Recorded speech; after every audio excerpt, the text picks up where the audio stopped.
Dave, great to have a few minutes with you. We're both laymen, but we're both in full-time ministry, right? Absolutely. And so your flooring business puts you in opportunity. Look at the opportunities you have every day, right? It's an inside job. I mean, I look at it that way. The Lord has given me an opportunity to walk right into the home. Oh my! Right into the homes and talk to him about the Lord. You know, just a man that was dying of cancer, and he was very sick. You know, and his wife says, "Well, this is Ron," and you know, and he said, "Yeah, I'm the invalid."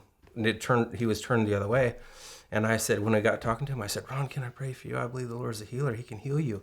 And he said, he was just standing there and trying to decide if he wanted to let me pray for him or not. You know, well, I did. I prayed for him and put my hands on him and started praying over him right there. And when I opened my eyes, he had tears coming down his face, both sides, and he said, when he was praying for me, he said, "I felt something in my body that I've never felt before in my entire life." And he said, "I'm not sure what that was, but that was incredible." And I said, "Man, that's the presence of the Lord," you know? And right then I asked him, "Hey, Ron, do you want to receive the Lord into your heart?" And he said, "No." He said, "No, I don't." And he said, "I'm not ready." And I said, "Ron, this is my phone number," because I was finishing his job. About a week later, I get a text from his wife, says Ron is ready.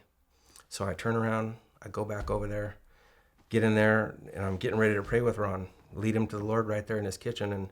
And so we're getting ready to pray, and his wife's standing over there in the corner. And I said, "Why don't you come on over here too?" She comes over there, we grab hands, you know, and led them both to the Lord right there. Wow. 1 month goes by, and that lady calls me, and she says, "I want to tell you and say thank you for, you know, listening to the Lord," because she said Ron has gone home to be with the Lord. You know, and it's just a way of, so many times we may feel insecure, we don't have the right, whatever. You step out there in faith and let the Lord, you know, and Ron is in heaven today. Because, you know, Can you wow. can you match that with anything in life? Is there anything more exciting in life than knowing Ron's in heaven right now? It don't get no better, you know. It doesn't get any better than that. It's the don't. greatest experience in all of human experience. There's nothing that matches that. Absolutely. Wow. Yeah. Just something. So you have a daily experience. You get to go into people's homes. And, Oh man. Yeah. And boy, do you see stuff, right? Oh yeah. Just recently I was at a job and I was talking with this guy on the phone and I was trying to witness to him and lead him to the Lord. Is an old friend of mine and I was talking to him and he was so shooting me down every time. I would say, "Man, that's the blessings of the Lord." He'd say, "That's karma.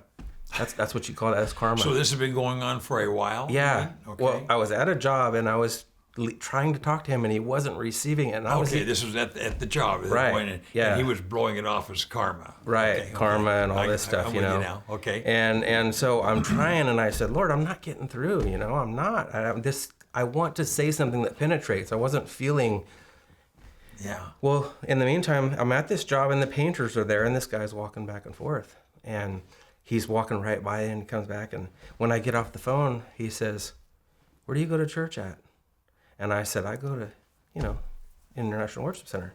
And he says, "Oh, that's interesting." He said, and I said, "How'd you know I go to church?" And he said, "I was over listening to your conversation." And he said, "You said something in that conversation that I've been praying for 2 weeks." Oh, wow. He said, "I've been asking the Lord, I don't want to make any decisions in my life without asking you first." And he said, "You told that guy on the phone that you didn't want to make any decisions without asking God first." And he goes, "I feel like that's some kind of a sign." And I said, "I do too." Do you think? Yeah. And so, Wow. you know, met him at the job. He has been coming to the church. Oh my goodness. He's plugged in. Yeah. He's in the discipleship classes. Oh my He brings his wife and his children. They are growing in the things of God. That's just been a month ago right now. And I just to see him growing and so you're focused on your old friend here, not even realizing that you're being listened to by someone over here who responds. Had no idea. And you get to go right into their homes and see them firsthand. Absolutely. What an opportunity God's given you. You're not there by accident. No. Praise God. Praise God. Great to be with you. Yeah, Thank you so much for sharing time with us.